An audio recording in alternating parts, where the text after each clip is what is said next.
booth, so yeah. could set in and pretty that's true. quick. You could lose your reference point really easy, particularly when you hear some stellar stuff. You're going to Right. hear some stuff you never heard before, and it's like, now you're lost. You're in a maze, basically.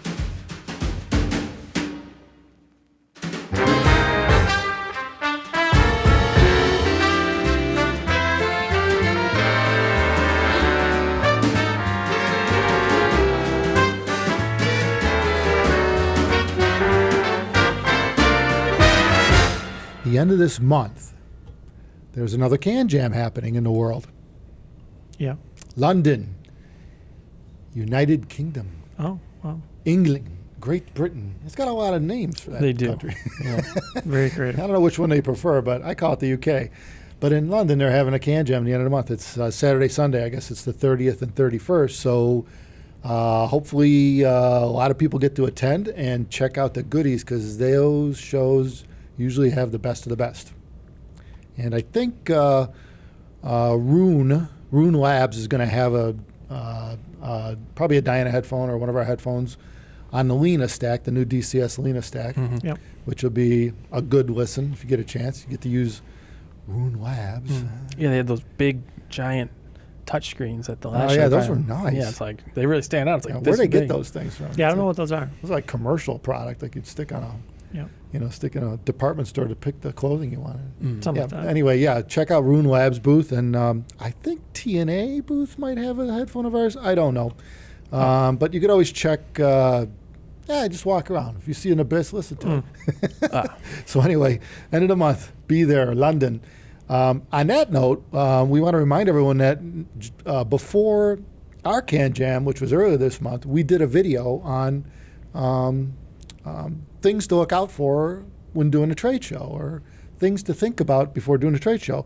And it had to do with, cleanliness and all this stuff. But anyway, it's a good watch. A lot of people really teed us up on it. So we'll put a link below this one. So check it out. If you're going to that show, it's a good idea and you haven't seen our video, because we've been doing shows for decades now, have a watch. It gives you some ideas to the pitfalls and what to look out for, and wash your hands and all that stuff.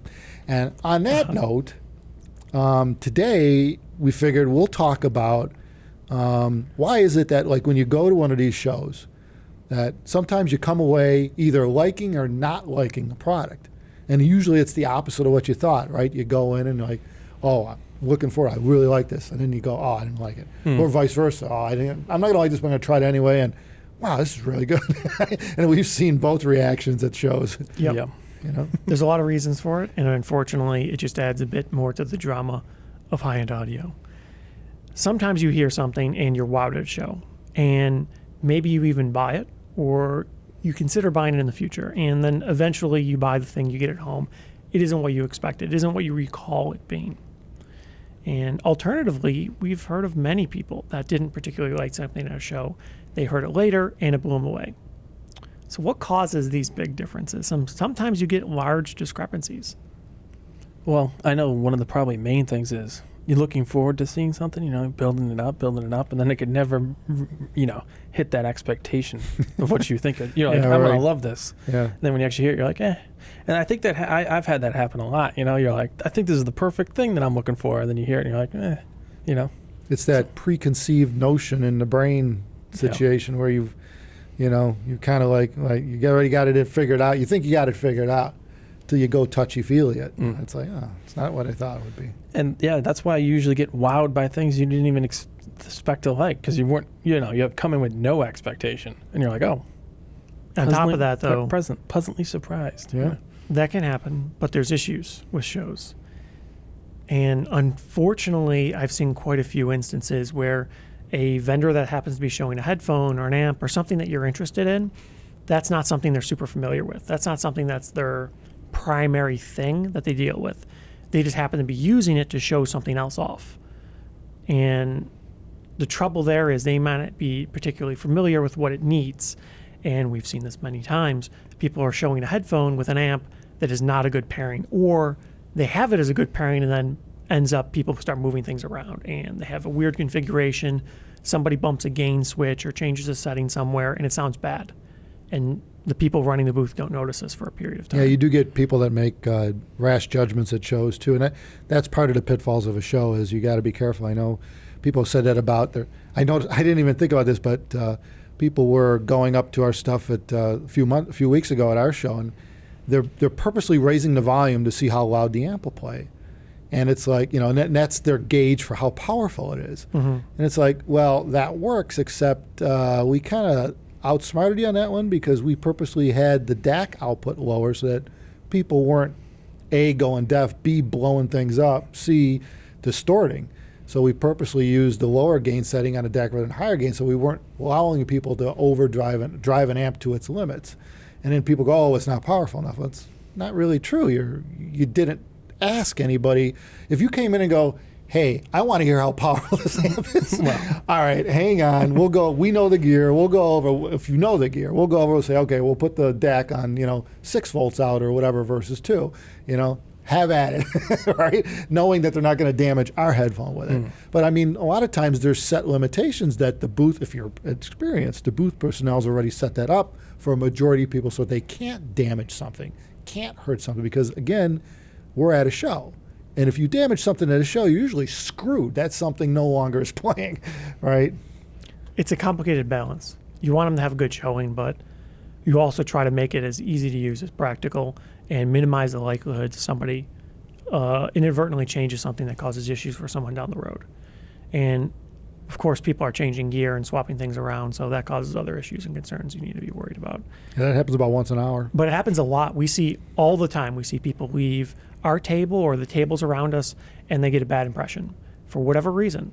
And the curious thing is, more often than not, the reasons, the foundation for this poor judgment, okay, I shouldn't say that, this critical analysis of the product is typically because of things that are invalid. They're making assumptions on things. Right. They're assuming that it was set up to do that, and it wasn't. Yeah. It's kind of like testing something and going, I'm going to test this to see how much power to put out, but you don't check the wall out to see if it's got 125 volts or whatever it's put out, right? You're running, and it's summer and it's 110, so now the amp is crippled by 10% of the power, and you're actually making measurements, and you go, oh, the manufacturer lied because it's not putting out the power. They said, well, maybe you're low voltage going in. Well, one of the worst things I ran into is I don't know how long it was going on for, but someone's like, this doesn't sound right, and I'm like, well, we didn't change anything. And I looked, and there was someone changed the EQ settings and cranked the bass up. That happens so much. It must have been happening for multiple people here. And I think we covered a lot of this on our earlier video with about how to deal with going to trade shows. Or if you're new at going to trade shows, watch this. Yeah. So, but the bottom line is we should key in more on, okay, so now you know all that. You're going in. You got a foundation, you understand, okay, maybe this setup's optimized, maybe it ain't. Maybe these people at the booth know what they're doing, maybe they don't. Right? We don't know. The thing is, it shows some people get stuff for the first time, so they're hearing it with their stuff or whatever for the first time, so they don't really, it works, so there's never any testing, optimization or anything. Sometimes. I think you just might be used to something, and that's the other problem is you're used to a certain sound with whatever it is, and you're expecting. But we got to assume that you're coming in and you never heard this thing before, and you're making a rather rash judgment based on a short period of time with it, whatever it is, whether it's the amp or the DAC or the headphones. And that's the thing too, right? People tend to come in looking for a particular item, and they're hearing it, they're listening to a system, but they're judging the item that they're interested in. Yeah, that's a curious one. How do you separate them? Yeah. How do you know that's what you're really hearing? Well, someone did say that in Chicago. They're like, well, I don't know what part of this is making this good, but I like the whole thing, So how much? Yeah. I know this is always pretty much everything I always say, but it is extraordinarily difficult and way more complicated than people expect to judge something at a show. That's not to say they don't have value. I think shows probably are the best bet, but you really still need to have an open mind, even after hearing it at one booth. And typically, if you get a good experience, that's a good sign. That tells you the system can sound good or this hardware can sound good. Doesn't always mean it always will sound good. And if you get a bad experience, oftentimes that can mean less than a good experience. And that's the difficulty. You need to understand, is this actually set up in a way that I would use? Did it sound bad because of negligence or incompetence or some sort of misconfiguration, or is it bad just because it is bad? And it's very difficult to know the difference. We've been doing this long enough that what you learn is you need to have multiple experiences and you average it out. Pretty much, yeah. You take the average of them, and you might find that there's usually an outlier. And the outlier could be good or bad, but if it's good, great, that's the way you go. If it's bad, then throw it out. It's not valid. Something was wrong, going on wrong there, and whatever it might be. So the systems can be very complex at shows, and more often than not, it's very hard as an attendant to make sure your system's always sounding good, because you could be talking continuously. There really isn't time when you have a line to say, oh, no, don't put that on. Let me try and spend 30 seconds with it and make sure it's working properly and check settings. It's just impractical. Yep. Sometimes it's just like, it's just turning through. So you get 10 people that get a bad showing. Yeah. Right. And then somebody publishes something online. Yeah. Someone put it to low gain or something and switch it back. That's the thing. If you're going to do something like that, put it back when you. I never thought that people were judging this. The first time I never ran into that, where people are judging the power of an amp by how loud it'll go.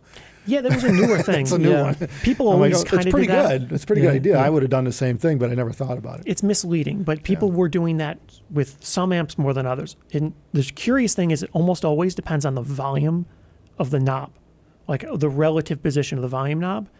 It has nothing to do, like they'll hit a point where it's playing loud enough, and then they observe how much is left. Right.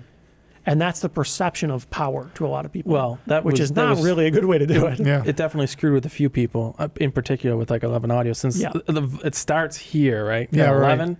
They're like, is this where it starts? The volume control it says the volume's all the way up, but it's actually only like a quarter volume or something. That's true. Normally you're at like 7 o'clock or so position you to start. Look at it, and theirs is at like 11. It's kind of weird. Yeah. Who would have thunk? Right. But, it's all relative, though. I mean, the reality of it is, if you're listening to this stuff, you got to consider the headphone on the system too. If the headphone's extremely low efficiency, like ours is, of course you're going to be almost every amp's going to be at the top of the range. That's the way it's going to work, because there ain't a hell of a lot of amps that are bigger than that. If you think about it, so you got to consider what headphone you're using. If you threw a high efficiency headphone in, you'd crack the knob on some of these amps. So you got to consider what you're using for a headphone. Well, it is kind of nice with headphones, though, at least, instead of like speakers, is that people like bring their headphones and then you could try it on the system. So at least you know what that sounds like with your current reference. Right. That is a really good thing. So that negates one factor. If you're looking at amps. Yeah. Or if you're looking at the other way, too. If you have a headphone. People bring their portables, higher one power of the biggest portables, issues tends to be people being comfortable with this different product. And like it's oftentimes a physical thing. Like you physically feel uncomfortable with a different headphone on your head if you're very used to another headphone. And it could be harder for you to get accommodated with the sound, to really understand what the changes are if it feels different than you're expecting or you're used to. So having a headphone that you're comfortable with, so you could kind of like re-level yourself and kind of like bring your reference back with you, I think that's super helpful. Well, that's true, especially with we talked about in the other video about fatigue. Yep. And it happens within a few hours usually or less, depending on how easily you're fatigued. Well, that's the thing at a show, it's just booth, so could set in and pretty that's true. quick. You could lose your reference point really easy, particularly when you hear some stellar stuff. You're going to hear some stuff you never heard before, and it's like, now you're lost. You're in a maze, basically. Well, what if your headphones at home, the pair that you're super familiar with, are kind of average, and then you hear a bunch of systems back to back that are spectacular? It can be really hard to weed out the differences between them. How do you know which one's better? Usually what people will do is the last one you listen to is the best. Yeah, right. Well, that's kind of how, good, yeah. If you listen to a few in a row that are excellent, usually the last one tends to be the best. Yeah, right. You have to go back around. It is the one you remember. It was the last one. Yeah, it's like, the third one, which one was that? Well, that's that comes back to that whole average requirement where you need to do multiple listens. And even if you go back to the same system the next day, or hours it could later, sound different, just so, okay, let's try this again. See if it does the same thing for you that it did the last time, good or bad, I mean, maybe they corrected the setting by then you went there, oh, this ain't the way I heard it before. Yeah, we get that sometimes, Somebody messed something up, we didn't notice it, and we don't know how long it was like that. Yeah, you gotta give it a second chance usually if something's wrong, don't just say it's wrong how do you know? Because it was. That's the trouble. True. Yeah, well, you can't ask. I mean, that's the beauty of having people there who hopefully know what they're doing, is say, hey, I'm hearing this or I'm not hearing this. What do you think? Is there a problem? Well, the biggest issue with that from my perspective is a lot of people are a little concerned to say something like that because sometimes the booth attendants can be very rude. Well, that's true. That's the trouble. Well, I ran it the first time I've ever seen this, the booth next to us, ZMF. they had a tube amp, and the one guy was listening. He's like, "This doesn't sound right," and it turned out one of the tubes failed on the amp. It's like, jeez. So the one channel was all like, you know, distorted. Wonky. Yeah. And he's like, "Hopefully we have more tubes," and they did. But. Well, I mean, anyone who's showing stuff should appreciate the fact that somebody finally told them. Because we've seen where a number of people go through the system and don't say boo. Yeah. And then the one guy finally says, "There's something wrong here." It's pretty rare for someone to say something. Yeah. Someone eventually does, though. I get it. When there's something wrong. I mean, we don't. The thing is, it's the people who are exhibiting really don't need to hear what everybody thinks of all the time. No, that isn't what they're looking for. And I think that's where people are confusing it. It's not that you're telling people, this is what I think about it, what it sounds like. Because the people working at a booth already know what it sounds like, hopefully. Probably. But what you're saying is something's wrong here. It's obvious. It's like it's glaring. And that's tube failure is pretty. That's always nice glaring, to tell people that stuff. You know what I mean? But it happens to everybody. Yeah. So it's trouble. You really got to be careful. If you hear it from one system, one booth, one time, how do you know if it was a bad showing? Right. Averaging. Yeah. Yeah. That's the safest bet for like a positive or negative. A lot of people do that before they spend the money. They'll hear something at a show and they'll really like it. They won't buy it. So now they're reading on it. They're seeing what other people think, right? Over time. And then maybe they find another place that has it. Maybe they look up the brand and they find a local store that might have something like it, or they could borrow somewhere or get it on trial. Then they verify, right? They're verifying what they thought they heard or didn't hear. And that's the way to go too before you drop the long coin on this thing. Yeah, it's really nice to know you're going to like it. Yep. I would always encourage somebody to do that. If you can. Yeah. It's for some reason like a bad word to say in the industry that you should try to actually like the product before you buy it. But I think you should. It certainly helps. Well, we did run into one guy that was at New York CanJam this year and Chicago. And he's like, he heard a Diana TC on something there. And he said he didn't like it. And he told everybody he didn't like it. Yeah. And then he heard it at our booth. And he's like, oh, I was wrong. I like it now. Right. So. Right. Because of the way the product was presented, the gear it was on, whether it was properly powered. There's a lot of factors. You know, us being the manufacturer of the headphone, we just kind of already know that. Well, you've heard we see it all the time. Yeah, right. But if you give your headphone to someone that makes amps or whatever, they may not take the same care in setting it up, or that may be the best they got to offer, and it's the way it sounds on that headphone. And you're not going to do see that actually. Yeah, we've seen that quite a few times. We have a very demanding headphone, so of course we probably see more issues with low power than other people. An amp that it doesn't really have enough drive, and commonly we have amp manufacturers that ask us to borrow a headphone at a show, or in advance they say, "Hey, can you bring an extra one for me for me to show it with my new amp?" And they have a misunderstanding of how much power you could need for a very demanding headphone. Yeah, they heard that our headphone's really good, so they figured it'd be good to show off. So they think, well, I have a really good amp. Yeah. I'll bring this really good headphone that other people like, and then it'll be a perfect pairing. But they don't know anything about the headphone. Right. They just know something They've about never the amp, used right? it. So then you put it together, and they don't really even try it oftentimes. They just put it out in front of people, and people get a bad showing. So people are going there doing the power test. Yeah, they crank the volume and like, well, this I doesn't got my have full enough. volume. It's still not loud enough. This amp sucks. So it actually doesn't help anybody at that point. No. Bad match is the bottom line. You hope people at shows have the experience to know what pairs well together, because a bad showing really doesn't help anybody. Well, the reality is that amps like that, let's say you're at the top of the volume range, probably at a home setting, probably more than adequate. But at a show setting, because you're turning it up a little higher because it's so loud there, you don't even realize how loud it is. You don't. Really, you don't. You really don't. Well, until you put on some noise-canceling headphones, and you're like, oh. Well, that's true. If you had them with you, right? It's like, oh, this is loud. It's like 85 dB in these rooms. It's pretty loud. So, bottom line is, you'd be surprised how loud these things really are when you get them home, and you probably wouldn't even be playing that loud. But anyway, But these are things you have to consider. Things to think about. Yeah, when you go and try something for the first time with zero knowledge on it other than, I hope it's good. Yeah. Because everyone hopes that you hope it's good. But if it's bad, don't necessarily guarantee that it's always bad. Right. That's a difficult one. There could be something going on there, yeah. It's pretty hard to get a good showing with something that's bad. It's probably a bad, most of the you time. can get a bad showing with anything. Oh, totally. It's easy. Anything. Yeah. We could walk around with a headphone and get 50 bad showings. Sure. You could do that with anybody's It's real headphones. Like simple. anybody's amp and headphone stuff. It's easy. Well, that is the thing you see a lot.